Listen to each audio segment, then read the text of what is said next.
নহয় আমি এটা তুলনি বিয়াহে পাতিছো আমি তাৰমানে এতিয়া ভেকুলী এয়া এখন তুলনি বিয়াহে হৈছে ন হেৰি এনে এৱা ছোৱালী তাৰমানে হ'ব লাগে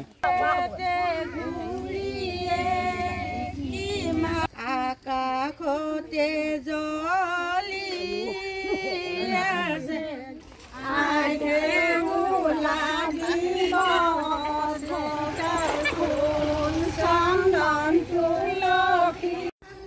বৰষুণ পাবলৈ এতিয়া খেতি পথাৰত পানী হ'বৰ কাৰণে এটাই এতিয়া উপায় আছে ৰাইজৰ হাতত সেয়া হৈছে ভেকুলী বিয়া আৰু ভেকুলী বিয়া আমি যদি এতিয়া চাওঁ অসমৰ ভিন্ন প্ৰান্তত গাঁৱৰ ৰাইজসকলে যিহেতু আমাৰ এটা লোকাচাৰ পৰম্পৰা ভেকুলী বিয়া আৰু ভেকুলী বিয়া পতাৰ পাছতেই বৰষুণ আহে বুলিও বিশ্বাস কৰা হয় এই পৰম্পৰা অতীতৰ পৰা চলি আহিছে আৰু আমি দেখিছোঁ অসমৰ ভিন্ন প্ৰান্তত এইদৰেই ভেকুলী বিয়া পালন কৰা হৈছে আৰু এইবাৰ বিশেষকৈ যিদৰে বতৰ খৰাং পৰিছে যি সময়ত আচলতে খেতিত ভূঁই ৰুব লাগিছিলে সেই সময়ত কিন্তু আজি সকলোৱে ভেকুলী বিয়া পালন কৰিব লগা হৈছে তেওঁলোকে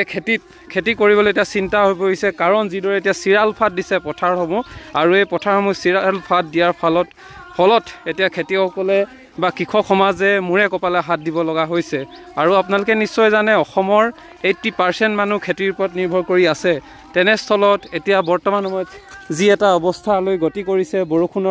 বৰষুণ নোহোৱাৰ ফলত যি ধৰণৰ খৰাং অৱস্থা হৈছে সেই খৰাং অৱস্থা হোৱাৰ ফলত এতিয়া কিন্তু ৰাইজে যিহেতু কোনো জলসিঞ্চনৰ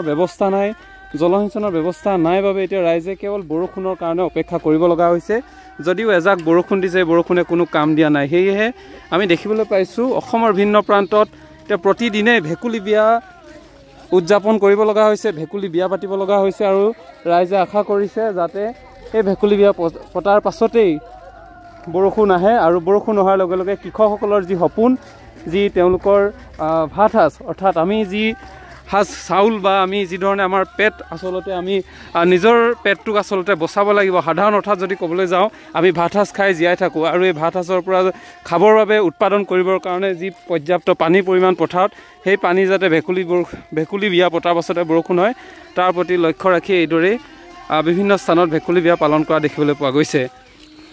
এয়া টেঙাপুখুৰীৰ চোলাধৰা গাঁৱৰ ৰাইজ আই মাতৃসকলো একত্ৰিত হৈ ভেকুলী বিয়া আয়োজন কৰা পৰিলক্ষিত হৈছে আৰু তেওঁলোক এতিয়া পানী তুলিবলৈ আহিছে ভেকুলী বিয়া পৰম্পৰাৰ বিষয়ে বহুতে জানে যদিও বহুতে নাজানে সেয়ে আমি আপোনালোকক আজি অভিষেক দেখুৱাম তথাপিও সকলোৱে আশা কৰিছে এই ভেকুলী বিয়াৰ পাছতে যাতে বৰষুণ আহক আৰু কৃষকসকলৰ সমস্যা সমাধান হওক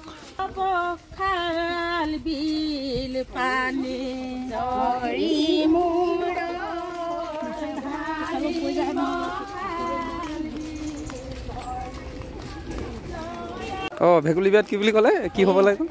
হেৰি এনে এৱা ছোৱালী তাৰমানে হ'ব লাগে নহয় আমি এটা তুলনি বিয়াহে পাতিছো আমি তাৰমানে এতিয়া ভেকুলী এয়া এখন তুলনি বিয়াহে হৈছে ন মাক হ'ব লাগে মানে সৰু ছোৱালী মানে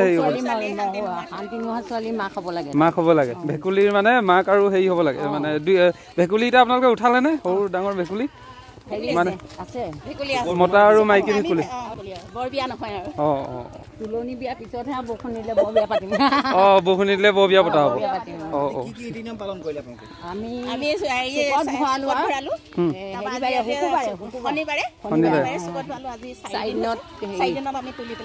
এতিয়া বিয়াখন তুলি পেলাব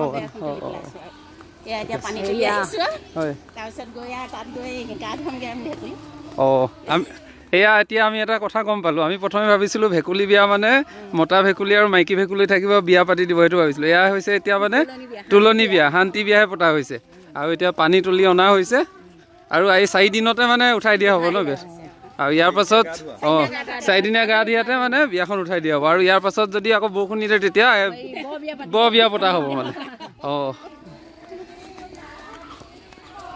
এতিয়া এটাই উপায় আছে এইটো হৈছে ভেকুলী বিয়া এতিয়া ভেকুলী বিয়া যদি আপোনালোকে নাপাতে উপায় নাই আৰু যেহেতু অসমীয়া সমাজৰ বা অসমৰ সমাজ জীৱনৰ এটা লোকাচাৰ বুলি ক'লেও আমি ভুল কোৱা নহয় এয়াই হৈছে ভেকুলী বিয়া আমি বৰ্তমান আজি টেঙাপুখুৰী চোলাধৰা গাঁৱৰ ৰাইজে এয়া ভেকুলী বিয়া অনুষ্ঠিত কৰিছে আৰু পানী তুলিছে বৰ্তমান সময়ত পৰিৱেশ দেখাইছোঁ কিয়নো আমাৰ চৰকাৰৰ ওপৰত কোনো আস্থা নাই জলসিঞ্চনৰ কোনো ব্যৱস্থা কৰিব নোৱাৰে হাজাৰ হাজাৰ বিঘা মাটি আছে চৰকাৰে আজিলৈকে কোনো জলসিঞ্চনৰ ব্যৱস্থা কৰিব নোৱাৰিলে আৰু বৰ্তমানেও আমাৰ নেতা মন্ত্ৰী সকলো হিন্দু মুছলিমত ব্যস্ত আছে আৰু তাৰ সমান্তৰালভাৱে গাঁওবাসী এতিয়া মূৰে কপালে হাত দিব লগা হৈছে খেতিৰ বাবে তেওঁলোকৰ এটোপাল পানী নাই আৰু তেনেস্থলত আজি গাঁৱৰ ৰাইজ সকলো একত্ৰিত হৈ এইদৰে বিশেষ টেঙাপুখুৰী চোলাধৰা গাঁৱৰ ৰাইজে এইদৰে পানী তুলিছে পৰিৱেশ দেখাইছোঁ আৰু সকলোবোৰ আমি সমান্তৰালভাৱে দেখাই যাম কি নিয়ম কৰে আৰু এই ভেকুলী বিয়া নিয়ম হোৱাৰ পাছতে বা ভেকুলী বিয়া পতাৰ পাছতেই কিন্তু বৰষুণ হয় বুলি বিশ্বাস আছে আৰু ইয়াৰ বৰষুণ হোৱাৰ উদাহৰণো আছে আৰু এই উদাহৰণ নিশ্চয় আপোনালোকে হয়তো দেখিছে আপোনালোকৰ অঞ্চলত যদি ভেকুলী বিয়া পাতিছে তথাপিও আমি আশা কৰোঁ যাতে বৰুণ দেৱতাই বৰষুণ ঢালি দিয়ে আৰু আমাৰ কৃষক সমাজৰ যিসমূহ চিন্তা দূৰ হৈ যাতে তেওঁলোকে যিহেতু কৃষি এক উৎসৱ এই উৎসৱ তেওঁলোকে ভালদৰে উদযাপন কৰিব পাৰে খেতি পথাৰত তেওঁলোকে ব্যস্ত হ'ব পাৰে